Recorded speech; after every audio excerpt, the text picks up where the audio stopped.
Trump retweeting Britain First was dumb. I said it was dumb. But you know what was way dumber? The hysterical reaction that followed. As Brendan O'Neill highlights, Britain First is a monster of the left's own making. Get off your high horse. If you create a chilling atmosphere where questioning an unreformed 7th century belief system is tantamount to a hate crime, if you create an atmosphere where questioning the practical logic of importing 300,000 people into a country every single year makes you a racist, if you create an atmosphere where moderate critics of Islam are intimidated and bullied into silence, where committing a politically incorrect thought crime puts you at risk of public shaming and losing your career, you leave a vacuum for extremist voices to fill the void. Why do you think Britain First is exploding in popularity? Because you silenced nearly everyone else. You censored and cowed moderate voices into submission. You put Muslim reformists like Ayaan Hirsi Ali and Majid Nawaz on a list. You painted a giant target on their back. What did you think would happen when you ring-fenced Islam from criticism and told the public they couldn't express legitimate concerns? Britain First is what happened, and you're entirely to blame for it. We had a Labour MP retweeting calls for child victims of Muslim rape gangs to shut their mouths for the good of diversity. Yeah, that actually happened. Where was your outrage over that retweet? It was non-existent because you're odious hypocrites. Now that same Labour MP calls Donald Trump's retweets disgusting. Yeah, you're not on very solid ground there, are you? Where was your outrage over teenage rape victims being taken to court for racism while their abusers escaped investigation for years? Where was your outrage over police being told it's not practical to investigate actual crimes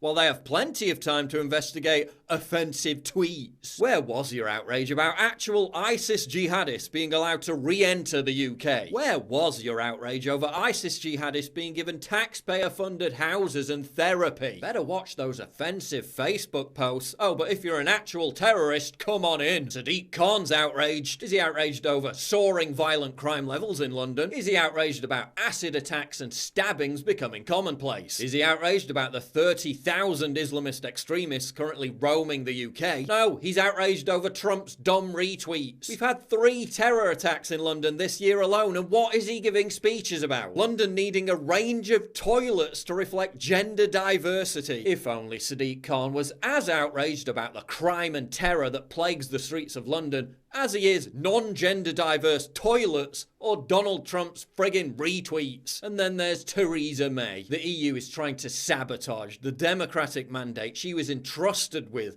by the British people. They're demanding £50 billion in ransom. And what's Theresa May doing when she's not busy caving into them? Getting offended over Trump's retweets. No, stop. And verified Twitter libtards, save me the sanctimonious grandstanding. Oh, you're so progressive because you oppose extremist groups like Britain First, while you simultaneously support Antifa, a domestic extremist group listed by the Department of Homeland Security as a terror organization, an extremist group that violently attacks people for having a different opinion. And if you're against extremist groups, why do you support Black Lives Matter, a group whose extremist message has inspired actual terrorists, a group whose ideological guru is a convicted cop-killing fugitive terrorist? Strange that, isn't it? Your vehement opposition to extremist groups suddenly disappears when those extremist groups happen to be on the far left. Dear Twitter, by tweeting anti-Muslim conspiracy theory videos which are fake, real Donald Trump has violated your terms of service by jeopardizing the safety of 7 million American Muslims, and you should suspend his account. Signed, The World. Jeopardizing the safety of 7 million American Muslims? What hysterical nonsense. Forget suspending them. Twitter openly gives platforms to and verifies actual Islamist extremist groups. Where's your outrage over that? I asked the Home Secretary this morning if the US President, or indeed Twitter, have committed a crime for inciting racial religious hatred. The Home Sec says she will not comment on individual cases. I think he has committed a crime.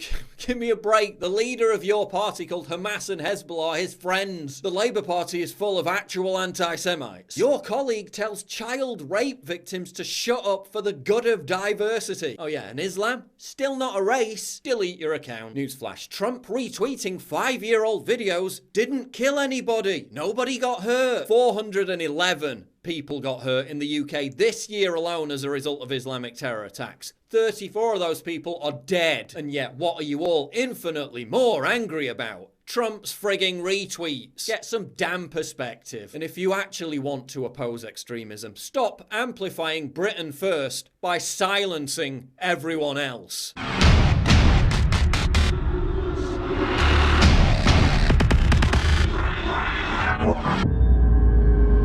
Please click the big red button to subscribe. It really helps me when you do that. And click the bell to allow notifications so you never miss a new video.